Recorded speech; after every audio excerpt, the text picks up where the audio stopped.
This clip is brought to you by SaveWithConrad.com.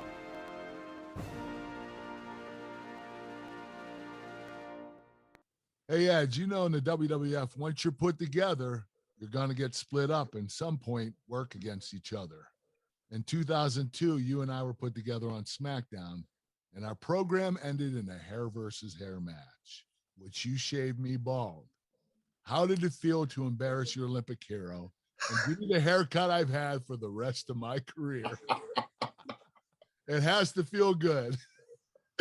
Well, see, now I knew that I was just doing what Mother Nature was already intending. Okay. So I just sped the process up a little bit. Yes, you did. Here's what, number one of my favorite matches. Just, it felt old school in that we're fighting over hair, right? Someone losing their hair. That's very like 1970s, 1980s wrestling feel. But what that does, it's such a simple story that everyone in that, it was in Nashville, everyone in that arena understood. There was nothing convoluted. There was nothing complicated. Yeah. Loser of this is getting their head shaved. And right there and then. Yeah. That's it. Right. And I think as a fan, you probably figure, it's probably going to be Kurt. You know, they're probably not going to do that to Edge's head. Right. But we had them believing otherwise.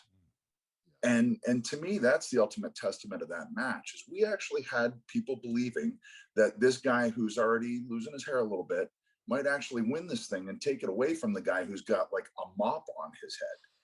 So, and is the baby face. We actually had them thinking the long-haired baby face is going to lose the hair versus hair match. Yes, we did. So that to me, it was just a blast. And when you can get in there and hear and feel the crowd like that, and also know you're with a guy who you're in the pocket with, you're in the zone with, like we didn't have to, like, I knew the way you moved, what was, and I think vice versa. Like I knew when you were going to pop the hips, I knew where to base off, you know, for that belly to belly over the top to the floor. Our timing was perfect. It was just there, man. And again, when you find that, it becomes so much fun to go to work because, you know, once you get in there, like you are going to take these people on a ride. And then, you know, throughout the night too, when we did all the backstage stuff and you're running away and hiding and I know Brian came up with a lot of that stuff and it was just so much fun. He was genius. Yeah. And then me not knowing how to use a pair of clippers and just butchering your head. Just butchering you. Like I've seen it back and I'm like, oh God, I'm sorry. Like I'm still apologizing for that. Ed, it was painful. You didn't sell it at all. You didn't even move. Do you remember the prank that Vince and I pulled on you before the show? Well, it was so Shane all day is trying to convince me that I'm getting my head shaved. And he will, to this day, he'll say that I bought it. Now, there might have been a percentage of me. It was like, this is Vince and these guys. You never know. There is that possibility, but man, I don't think so. Which just goes to show how much has changed. Like we literally, I didn't find out what they actually wanted until like probably 4 p.m. Later on today. Yeah, Vince held out. He wanted you to think that you were getting your head shaved. And you know what? You came up to me and said, I don't know how I'm going to look with my head bald. Well, I know what my head feels like. It wouldn't be pretty. It would not be pretty. I kind of look like, remember that old vampire movie Nosferatu? Yes. That might be me. Yeah. That is one ugly looking being. Yes. Yes.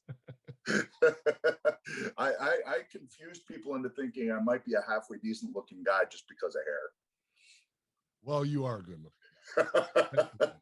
Just I don't look know too how close. You would look bald though. You're not going to look as good as this right here. No, that's a good bald head. You and Austin, you guys guys were meant to be shaved bald. That's why we went bald early. Yeah. You know, you talk about all the wrestlers, and that what a list, from Terry Funk all the way now through to what you're doing today. It's absolutely incredible. Angle and Kurt Angle was talking earlier about, you know, why did they all include me, your favorite moments. What's that one thing? What's that one thing that you'll remember about working with Kurt? Was there one item that maybe you took away from working with Kurt, or always like, oh, I'm working with Kurt tonight? You know, there's something I'm always going to appreciate about his style, or how he was in the ring, or maybe it was backstage. What's something you think about when you think about Kurt Angle? Here's what I loved about Kurt. Kurt is the nicest guy in the world, right? Like backstage, almost a wide-eyed innocence with Kurt. And I love that about Kurt. But you get in the ring and you are wrestling a Wolverine. You're wrestling a honey badger in there, and you got to be ready to go. And your gas tank better be full, because if it's not, you're going to get left in the dust. And I loved that. I appreciated that. I wanted that. So that was the thing I always knew going in. I was like, it's going to be awesome, and we're going to bust our asses, you know, like and if you can't hang, it's going to show. And that to me is what I always really liked. Like, I liked those challenges. I like, you know, and it was the same with Taker, you know, with Taker's style and his size, you got to stay on him, because if you don't stay on him, and he's got a gas tank too, you're going to get buried. So Alive, yeah. I didn't even mean that analogy, but Yeah, but that was good. It works. Hey, it's Conrad Thompson. Thanks for checking out the podcast here on YouTube. Be sure to hit the subscribe button and the notifications bell so you get a notice anytime we upload some new content. And go save yourself some money right now. If you're in a 30-year loan or you have credit card debt, it's not a matter of if I can save you money. It's a matter of how much.